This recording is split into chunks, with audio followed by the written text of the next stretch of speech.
কাল না একটা পুচকির অন্নপ্রাশন ছিল। তো রেডি হয়ে গেছি সেখানেই যাব বলে। ইনভিটেশনটা সবারই ছিল। তাই সবাই মিলেই গেছিলাম।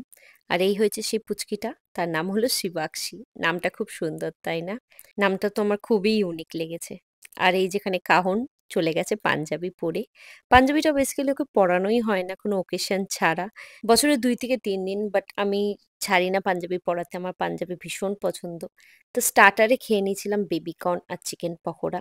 আর এখানে দেখো আমরা টুথপিক দিয়ে খাচ্ছি, তো কাহনকেও টুথপিক দিয়েই দিতে হবে। বাচ্চারা তো যা দেখবে সেটাই কপি করবে। ওরা যে কমপ্লেক্সে থাকে তা কমিউনিটি হলেই হয়েছিল, বাট জায়গাটা বেশ স্পেসিয়াস ছিল, বড় ছিল। আর এই যে শিবাকশী, সবে ঘুম থেকে উঠেছে। তো মেনুতে ফার্স্টেই ছিল fish fry and kasundi and salad and কড়াইশুঁটি কচুরি আর আলুর দম। আর কড়াইশুঁটি কচুরি তো আমার ভীষণ ফেভারিট, আমি ভীষণ খেতে ভালোবাসি। তারপরে ছিল মিষ্টি পোলাও, মটন কষা আর সাথে ছিল ধনিয়া চিকেন। ধনিয়া চিকেনটা আমার ভীষণ ভালো লেগেছে।